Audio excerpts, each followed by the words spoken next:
Bahujan Samaj party के जिलाध्यक्ष रवि कुमार की क्या स्थिति दिख रही है कि आपकी कांस्टिट्यूंसी में एक तरफ प्रधानमंत्री लड़ रहे हैं जो पिछले 10 सालों से आपके सांसद हैं, तो इस बार क्या स्थिति दिख रही है? इस बार जो माननीय बहन कुमारी मायावती जी के निर्देश पे जो यहाँ पे प्रत्याशी दिया गया है अतर जमाल लारी जी, वो मुस्लिम समाज से आते हैं और बनारस में मुस्लिम समाज की तादाद, गरीब मजलूम बुनकर समाज के लोग और दलित समाज के लोग और सब समाज का वोट करीब अच्छा फाइट करेंगे।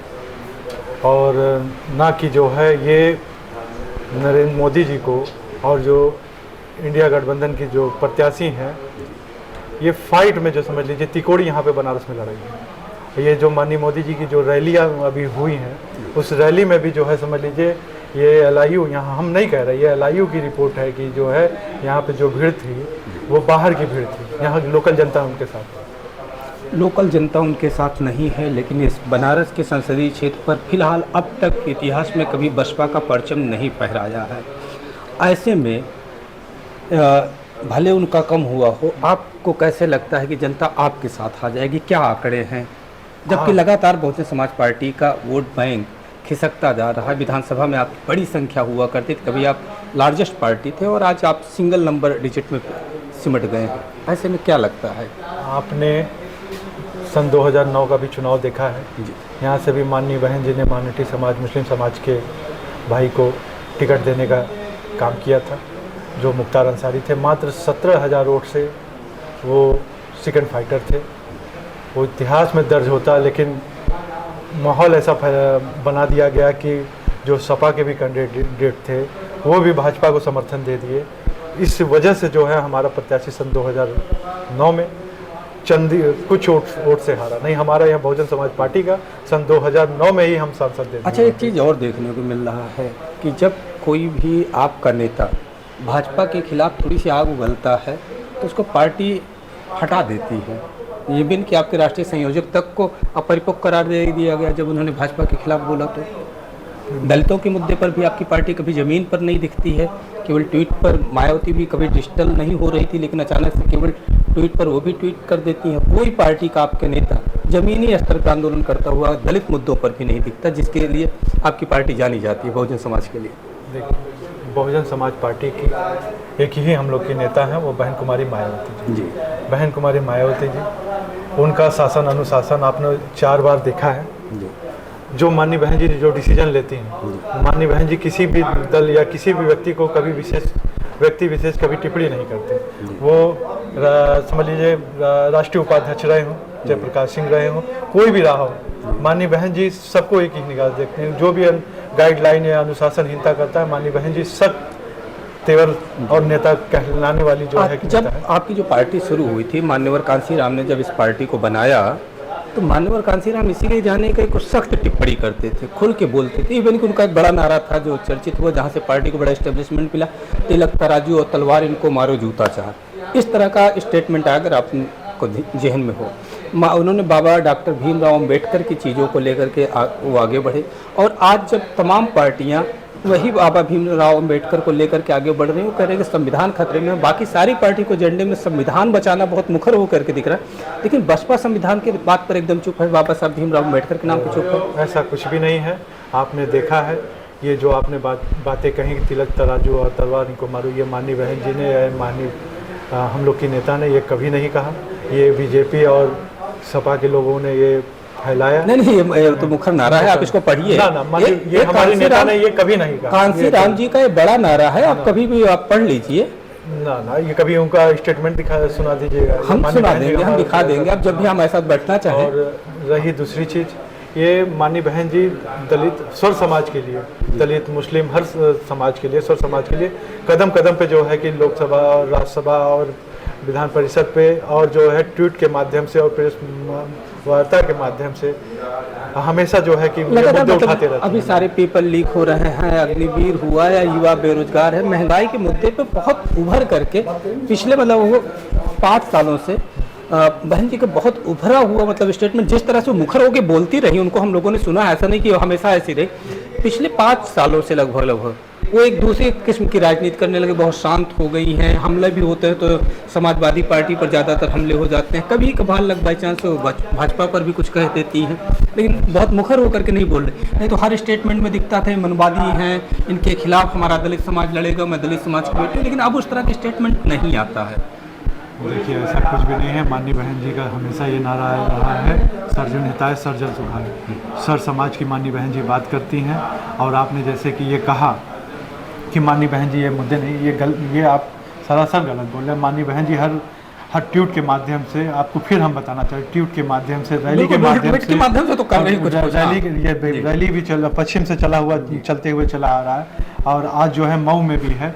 माननीय बहन जी मंच के भी माध्यम से हमेशा जो है मुखर होकर माननीय बहन जी आज भी जो है कि बोलने का काम करती है, और या प्रेसिडेंट की सरकार रहा हो, या पूर्व की सरकार रहा हो, या सपा हो, या कांग्रेस, या भाजपा, आज भी माननीय बहन जी उसी जज्बात की तरह, उसी जोश की तरह आज भी माननीय बहन जी जो है मुखर होकर बोलती है। बहुत बहुत धन्यवाद हमारे साथ बात करने के लिए। जो समाज पार्टी के प्रत्याशी अतहर जमाल लारी साहब के साथ हैं, हम उनका अपने चैनल न्याय तक पर बहुत बहुत स्वागत करते हैं। और जब ये चुनावी सम्रांगण में उतरे हुए हैं तो हम उनसे तमाम मुद्दों पर बातचीत करेंगे कि क्या है उनके एजेंडे, क्या है बहुजन समाज के एजेंडे, किन एजेंडों को लेकर के वो जनता के बीच में जाएंगे। तो फिलहाल हम सबसे पहले उन्हें बहुत बहुत बधाई देते हैं कि वो इस सम्रांगण में जब पूरी एक तरफ नफरत की राजनीति चल रही हो, उसका मुकाबला करने के लिए वो इस सम्रांगण में उतरे हुए हैं। तो बहुत बहुत स्वागत है आपका। आपका भी स्वागत है, आपके दर्शकों का भी स्वागत है। तो अगर हम पूछें कि इस चुनाव में सबसे महत्वपूर्ण एजेंडा आपका क्या होगा, किन एजेंडों के साथ आप अपनी जनता के बीच में जाना चाहेंगे, तो आप क्या कहेंगे? देखिए, इस चुनाव में तो एजेंडा बहुत सा है एजेंडा, और तमाम समस्याएं हैं। जब से भाजपा की सरकार बनी है तब से देश में सांप्रदायिकता बढ़ी है, नफरत की राजनीति हो रही है। आज जो है हमारे प्रधानमंत्री जो हैं वो हिंदू मुस्लिम की बात करते हैं। कभी हिंदू मुस्लिम की बात होती है, कभी मुग़ल औरंगज़ेब की बात होती है, कभी मटन और मछली की बात होती है। और आज बनारस शहर से जो मैं चुनाव लड़ रहा हूँ, तो बनारस शहर जो है बुनकरों का शहर है। बुनकरों की भी एक बहुत बड़ी समस्या है। बुनकर आज गरीबी से लाचार है, और हमारे माल जो है वो बाहर जो विदेशों में जाया करते थे वो माल हमारा नहीं जा पा रहा है। और बुनकर यहाँ से पलायन करके, यहाँ से हज़ारों हज़ार बुनकर जो है वोटर लिस्ट में तो नाम ज़रूर है, लेकिन वो पलायन करके जो है दूसरे शहरों में चले गए हैं। जहाँ तक प्रधानमंत्री नरेंद्र मोदी जी का सवाल है, 2 बार से वो बनारस में चुनाव जीत रहे हैं, और उनसे लड़ना एक बड़ी चुनौती है क्योंकि वो प्रधानमंत्री हैं। लेकिन जो प्रधानमंत्री जी को जिस तरीके से पूरे देशवासियों को लेके चलना चाहिए, उनकी भाषा से ऐसा नहीं लगता कि जैसे देश के मुसलमान जो के भी वो प्रधानमंत्री हों। प्रधानमंत्री तो सबका होता है। लेकिन अभी हमने कुछ दिन पहले उनके बात सुनी थी जिसमें उन्होंने मुसलमानों को लेकर के मतलब प्रतीकात्मक तौर पे बात रखी थी, और कहा था कि राहुल गांधी के बयान को लेकर के उन्होंने कहा था कि राहुल गांधी या कांग्रेस उनको सारी संपत्ति दे देगी जिनके बहुत सारे बच्चे हैं जो घुसपैठिए हैं। तो इस तरह की भाषा वो मुस्लिम समाज के लिए प्रयोग करते रहे हैं। और मुसलमान समाज कहीं ना कहीं हम जब बातचीत करते हैं तो उसको लगता है कि वो डरा हुआ है। तो क्या एक्चुअल क्या स्थिति है, क्या घृणा लगातार संघ या भाजपा की तरफ से आ रही है इस तरह की मुसलमानों के प्रति? एकदम सही है। चुनाव जीतने के लिए जो है नफ़रत फैलाने की राजनीति हो रही है।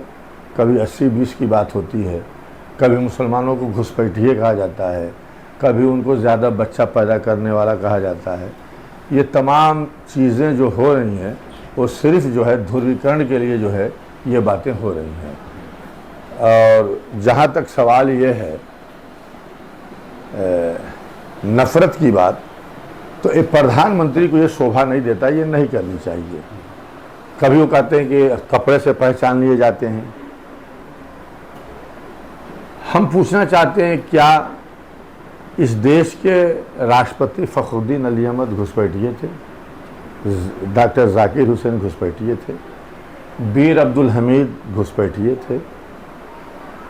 हमारे ब्रिगेडियर उस्मान घुसपैठिए थे, हमारे बनारस के बिस्मिल्लाह खां घुसपैठिए थे, हामिद अंसारी उपराष्ट्रपति थे, क्या घुसपैठिए थे, एपीजे अब्दुल कलाम जो देश के राष्ट्रपति थे, क्या घुसपैठिए थे। जब मुसलमानों को घुसपैठिया कहा जाएगा, वो तो इंगित करके कह रहे हैं कि मुसलमान घुसपैठिए हैं, तो उनकी पार्टी में भी जो मुसलमान हैं तो वो भी तो घुसपैठिए हैं, तो उनके लिए वो क्या करेंगे। हमको इंगित करके कहा जाता है, इशारा तो हमारे तरफ साफ है कि हम बच्चे ज़्यादा पैदा करते हैं। प्रधानमंत्री जी अपने परिवार के बारे में सोच लें, हमारे मुख्यमंत्री योगी जी अपने परिवार के बारे में सोच लें, उनके परिवार में कितने लोग हैं, मोदी जी के परिवार में कितने लोग हैं। राजनीति ऐसे नहीं होती है, देश चलेगा तो सबको साथ लेके चलेगा। इस देश में की आज़ादी के लिए हमने कुर्बानी दी है, हमारे पूर्वजों ने लहू बहाया है। इस देश को आज़ाद कराने में लाखों लोगों ने शहादत की जान पी है। हम पूछना चाहते हैं, क्या विश्व हिंदू परिषद आरएसएस के लोगों ने आज़ादी की लड़ाई लड़ी थी? ये सावरकर गोलवरकर जो लोग इनके आइडियल हैं, इन लोगों ने तो अंग्रेज़ों का साथ दिया, और फिर जो है जब देश आज़ाद हो गया, हम पाकिस्तान नहीं गए। जिन्ना की बातों में मुसलमान नहीं आया, हम पाकिस्तान नहीं गए। हमने कहा कि अपने हम मस्जिदों को, मज़ारों को, मदरसों को छोड़ के हम पाकिस्तान नहीं जाएंगे, हम हिंदुस्तान में रह गए। फिर भी हमको शक की निगाह से देखा जा सकता है। बहुत महत्वपूर्ण बात की कि जिन्ना के कहने पर, जिन्ना के बुलावे पर पाकिस्तान नहीं गए, बल्कि गांधी के कहने पर यहाँ रुके। आज उन्हीं गांधी की, कम से कम हम बनारस में देख सकते हैं कि उनकी पूरी विरासत जो राजघाट पर थी वो ध्वस्त की गई। तो संघ की मानसिकता लगातार कहीं ना कहीं गांधी के विचारों को, शांति के विचारों को ध्वस्त करने की है, जिसमें अभी बहुत महत्वपूर्ण तरीके से अतहर जमाल साहब ने कहा कि जो तमाम मुस्लिम हुए हैं, चाहे वो राष्ट्रपति रहे हों, ब्रिगेडियर रहे हों, क्या वो घुसपैठिए थे? तो ये बड़ा सवाल है इस देश के सामने, जो लगातार आज हम देखते हैं। लगातार जब हम फील्ड में निकलते हैं तो कई बार दिखता है कि बहुत सारे लोग, जब हम उनसे बात करते हैं कि भाजपा ने क्या दिया, तो कहते हैं हमारा कॉलर मुस्लिमों के खिलाफ टाइट है, भाजपा ने मुस्लिमों की हवा टाइट कर रखी। इस तरह के बयान हमें सुनने को मिलते हैं इस देश में, बिल्कुल बहुत नकारात्मक है। लेकिन ऐसे में हम जब अतहर जमाल लारी साहब के साथ हैं, चूँकि जहाँ तक मुझे जानकारी है सन 80 से राजनीति में है, सक्रिय राजनीति में है, और आज 73 से, तो मतलब हम तो पैदा भी नहीं हुए रहे होंगे, तब से सक्रिय राजनीति में हैं, और आज तक उन्होंने कई पार्टियां बदली हैं। अभी लास्ट समाजवादी से होते हुए बहुजन समाज तक आए हैं। तो अगर हम आपसे जनाब पूछें कि आपकी मूल विचारधारा क्या है, तो आप क्या कहेंगे? इतनी सारी सीढ़ियों से आते हुए आज यहाँ हैं, जब चुनाव लड़ रहे हैं, कई चुनाव और आपने लड़े हैं, तो मूल विचारधारा आपकी क्या है? देखिए, एक बात मैं आपको कहना भूल गया, राजनीति की शुरुआत तो छात्र स्टूडेंट लाइफ से मेरी 71 से है जी, और बनारस में 73 में छात्र संघ का चुनाव जीता था। हम जो ये हिंदू मुस्लिम की जो बातें हो रही हैं, मुसलमानों ने कभी किसी मुस्लिम को अपना नेता नहीं माना, सैयद शहाबुद्दीन को नेता नहीं माना,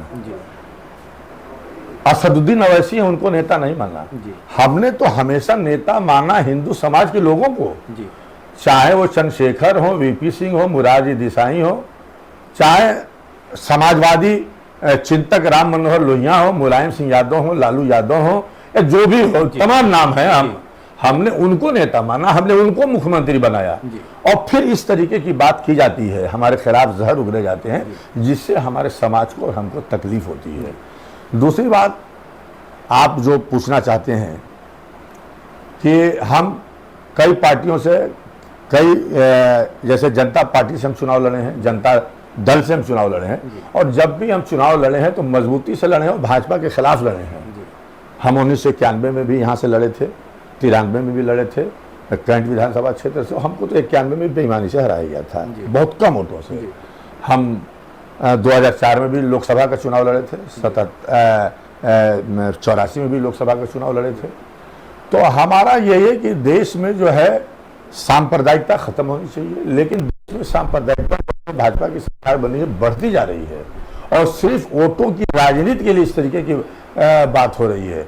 जो असल मुद्दा है, महंगाई है, बेरोजगारी है, छात्रों को नौकरी नहीं मिल रही है, पेपर लीक हो रहा है पूरे हिंदुस्तान में।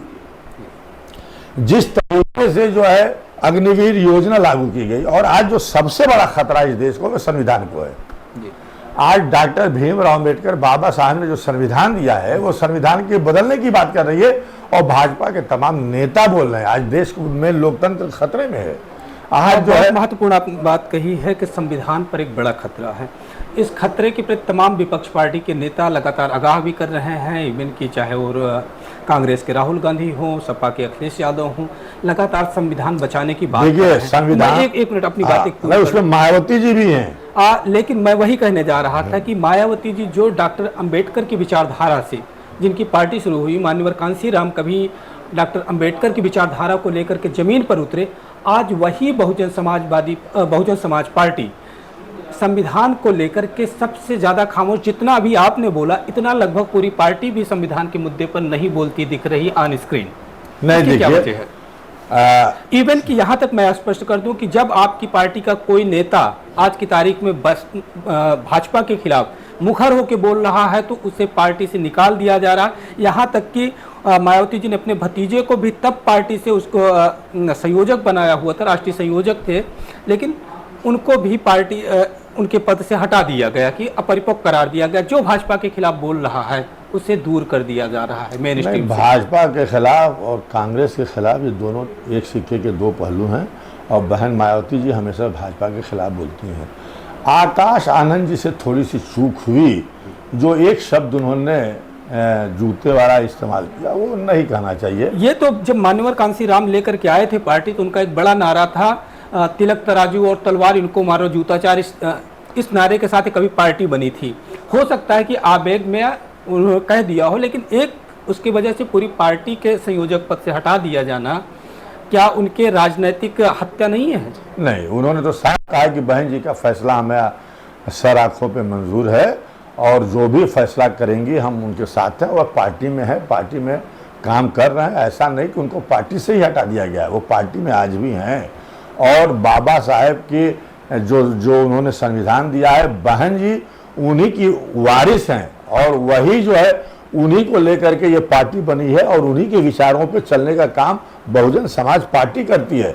और बहुजन समाज पार्टी के मूल सिद्धांत में ही काशीराम जी और बाबा साहब जी हैं। और काशीराम जी ने ही तो नारा दिया था मान्यवर ने कि जो है जिसकी जितनी संख्या भारी उसकी उतनी भागीदारी, और उसी विचार पे हम चल रहे हैं। हम तो हमेशा बहुजन हिताय और बहुजन सुखाय की बात करते हैं। बिल्कुल, लेकिन पार्टी के नारे लगातार क्रमिक तौर पे बदलते गए हैं। एक समय मायावती लगातार मनवाद के खिलाफ बोलती रही हैं, भाजपा को मनवादी पार्टी कहती रही हैं, और दलित समाज मतलब सबसे ज़्यादा अगर ब्लाइंड ट्रस्ट करने वाला कोई वोटर था कभी तो बहुजन समाज के पार्टी के पास था। लेकिन इस चुनाव तक आते आते स्थिति हो गई जो हम जमीनी स्तर पर देख रहे हैं कि पहली बार राहुल गांधी और अखिलेश दलित समाज में सेंध लगाते दिख रहे हैं, क्योंकि वो लोग कह रहे हैं कि संविधान बचाने की लड़ाई या आरक्षण की लड़ाई बहुजन समाज पार्टी नहीं लड़ रही है। देखिए, आरक्षण का हमेशा कांग्रेस ने विरोध किया है जी। और भाजपा ने विरोध किया है जी। और मंडल कमीशन की रिपोर्ट कितने दिन पहले आई और लागू नहीं किया गया, यह कांग्रेस की देन है।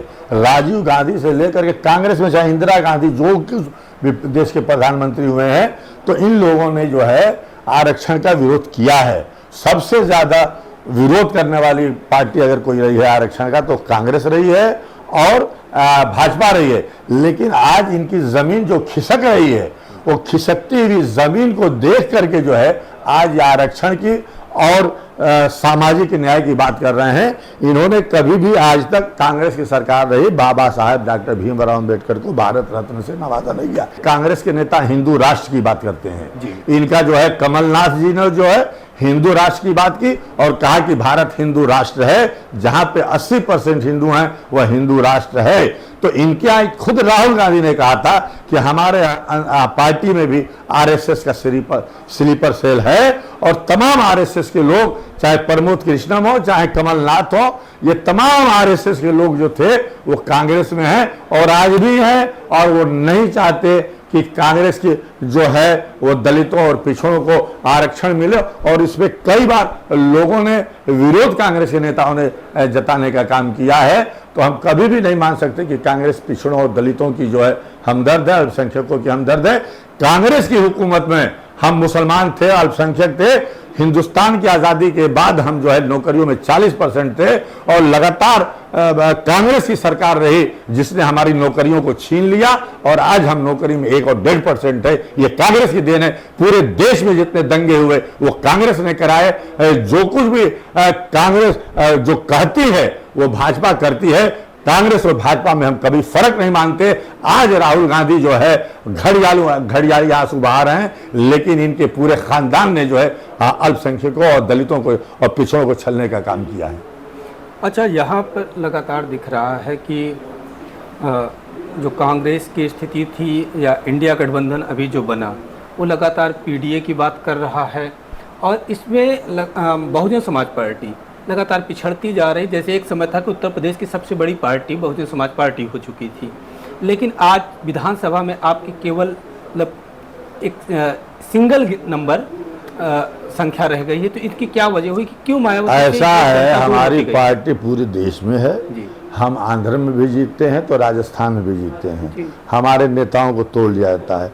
और कांग्रेस की उत्तर प्रदेश में क्या हैसियत है? उनकी भी तो एक ही सीट है जी, लेकिन एक सीट है जी। और जो है हम जब भी किसी से गठबंधन करते हैं तो हमारा वोट ट्रांसफर हो जाता है, लेकिन जिस पार्टी से हम गठबंधन करते हैं उनका वोट हमको ट्रांसफर नहीं होता। लेकिन अगर समाजवादी पार्टी के वोट, अगर इनका जो बेस वोट है यादव वोट अगर ट्रांसफर हुआ होता तो कई सीटें हम जीतते, लेकिन ये वोट इनका ट्रांसफर नहीं हुआ। हमने कांग्रेस से भी समझौता किया बहन जी ने, लेकिन उनका वोट ट्रांसफर नहीं हुआ। हम जिस पार्टी से भी समझौता किए हैं अपोजिशन की पार्टियों से, तो उनका वोट ट्रांसफर नहीं होता और हमारा दलित वोट उन पार्टियों को ट्रांसफर हो जाता है। इसलिए हम अपने वजूद को और मजबूत करने के लिए हम अकेले चुनाव लड़ रहे हैं। हम क्या कोई पार्टी चाहेगी कि हम अपने वजूद को समाप्त कर दें? हम कभी बहुजन समाज पार्टी जो बहुजन की पार्टी है वो जब भी उसने समझौता किया है तो हमको धोखा मिला है। इसलिए आज हम पूरे देश में चुनाव लड़ने का काम कर रहे हैं। कांग्रेस में तमाम आरएसएस के लोग भरे हुए हैं। आज जो इनके प्रत्याशी हैं वो भी आरएसएस की पाठशाला से पढ़े हुए हैं और भाजपा में वो रहे हैं। इनके जितने भी जैसे रेवंत रेड्डी मुख्यमंत्री हैं वो भी भाजपा से आए हुए हैं। आज जितने लोग भाजपाई इनकी पार्टी में कांग्रेस में वो धीरे धीरे भाजपा में लौटने का काम कर रहे हैं। तो अतहर जमाल लारी साहब ने बहुत मुखर तरीके से अपना पक्ष रखा, अपनी पार्टी का पक्ष रखा। अब हम आते हैं सीधे उनकी कॉन्स्टिट्यूंसी जहां से सांसद का चुनाव लड़ रहे हैं और उनके सामने प्रधानमंत्री नरेंद्र मोदी हैं।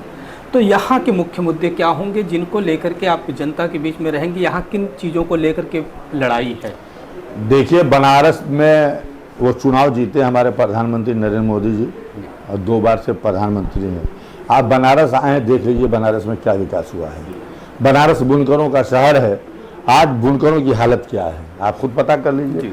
आज बिजली का रेट इतना महंगा हो गया है कि बुनकर अपना लूम नहीं चला पा रहा है, उसको उसकी लागत नहीं मिल रही है, किसानों की उपज की लागत नहीं मिल रही है, नौजवान को नौकरी नहीं मिल रही है, महंगाई चरम सीमा पे है, लोगों के घर चूल्हे नहीं जल पा रहे हैं। और जो विकास की बात होती है, जो हमारे प्रधानमंत्री जी कहते हैं कि माँ गंगा ने बुलाया है, आज कहते हैं कि हम माँ गंगा के बेटे हैं। गंगा की लड़ाई, गंगा जी की लड़ाई, उसकी अविरलता और निर्मलता के लिए हमने स्वामी ओम मुक्तेश्वरानंद के नेतृत्व में सालों साल लड़ी, लेकिन आज भी गंगा जी को अविरल और निर्मल नहीं किया गया। आज बांध बना करके जो है इसकी धारा को रोकी जा रही है। आज प्रधानमंत्री जो है, हमारे जो भाजपा के लोग हैं, जो सरकार में बैठे लोग हैं, माई से कमाई कर रहे हैं। गंगा में क्रूस चलाया जा रहा है, माँ के सीने को चीरने का काम किया जा रहा है। तो ये काम जो है हमारे बीजेपी की सरकार कर रही है और एक झूठा नारा दिया जाता है कि माँ गंगा ने बुलाया है। गंगा की इनको कोई फिक्र नहीं है। आज भी नाले गंगा जी में गिर रहे हैं और गंगा के पानी से आप आचमन नहीं कर सकते। हम तो गंगा की पानी से वजू भी करते हैं। ये गंगा जमुनी तहजीब का बनारस मरकज है और इसीलिए आज मैं बनारस से एक बुनकर होने के नाते प्रधानमंत्री नरेंद्र मोदी से चुनाव लड़ रहा हूं। जो इंडिया के गठबंधन का के प्रत्याशी हैं वो भी भाजपा के ही हैं। हम 2 भाजपा के उम्मीदवारों से चुनाव लड़ रहे हैं। उनका कोई ठिकाना नहीं है। उनके डीएनए में भी भाजपा है और आरएसएस है और प्रधानमंत्री नरेंद्र मोदी जी के भी डीएनए में आरएसएस है। जो मुद्दा यहाँ का है जो सबसे बड़ा मुद्दा किसान, बुनकर और नौजवान का है, ये इसके ऊपर कोई ध्यान नहीं दे रहा है, कोई चर्चा नहीं होती। और जो देश के ज्वलंत और मुद्दे हैं, चाहे संविधान बदलने की बात हो, चाहे लोकतंत्र को खतरा हो, चाहे आधुनिकीकरण की बात हो रही है, आपसी भाईचारा आज खतरे में पड़ता जा रहा है। इस सब को बचाने के लिए इस बनारस की गंगा जमुनी तहजीब का जो मरकज़ है, वहाँ से मैं चुनाव मैदान में आया हूँ, ये बताने के लिए कि एक मुस्लिम समाज का बेटा भी प्रधानमंत्री के खिलाफ चुनाव लड़ सकता है। लोकतंत्र की यही शान है कि कोई भी किसी के खिलाफ चुनाव लड़ सकता है।